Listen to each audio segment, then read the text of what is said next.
என்னோட அன்பு கணவர் கூட மட்டும்தான் நான் அதிகமாக சண்டை போடுவேனே தவிர யாரு கூடயுமே அதிகமாக சண்டை போட்டுக்கவே மாட்டேன்.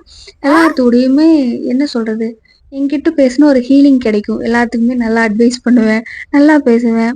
ஏன்னா நான் சின்ன வயசுலேருந்து பாட்டி தாத்தாங்க கூடயே தான் அதிகமாக வளர்ந்தது. ஆனா எங்க வீட்ல வந்துட்டு எல்லாத்தையும் அப்பா அம்மான்னு கூப்பிட்டு யாருக்கு என்ன பேர் வைக்கிறதுன்னு தெரியாம, எங்க அப்பா அம்மாங்களுக்கு நாங்க இப்படிதான் பேர் வச்சிருந்தோம். அதனால உங்க வீட்ல உங்க அப்பா அம்மாங்களுக்கெல்லாம் நீங்க என்ன பேர் வச்சிருந்தீங்க? இல்ல உங்க க்ளோஸா உங்க கூட பழகுறவங்க யார் எல்லாத்துக்கும் என்ன பேர் வச்சிருக்கீங்கன்னு சொல்லுங்க. ஆனா எங்க வீட்ல என் பேர் கார்த்திகா. ஆனா எங்க வீட்ல எனக்கு பேர் வச்சிருக்குது சின்ன குட்டி, சின்ன குஞ்சு, கார்த்திகா. எங்கள் இந்த பாட்டி மாதிரி உங்க தாத்தாவை வீட்ல நாங்கள் என்னன்னு வந்து சொல்லி கமெண்ட் பாலம்மா பண்ணுங்க. எங்க பாட்டி பாலப்பான்னு தான் கூப்பிடுற எப்படி கூப்பிடுவோம். ஏன்னா பேசுதுன்னு பாருங்க. ரொம்ப சின்ன வயசுலேருந்தே அம்மா அப்பான்னு கூப்பிட்டுருந்து எல்லாத்தையுமே அம்மா அப்பாவே அம்மா அப்பா, பாட்டி தாத்தாவே அம்மா அப்பா அப்படின்னு கூப்பிட்டு இருந்தேன். ஏன்னா அதுக்கப்புறம் டிஃப்ரெண்ட் தெரியல, யாரை கூப்பிட்டா அம்மான்னு திரும்பி பார்ப்பாங்கன்னு.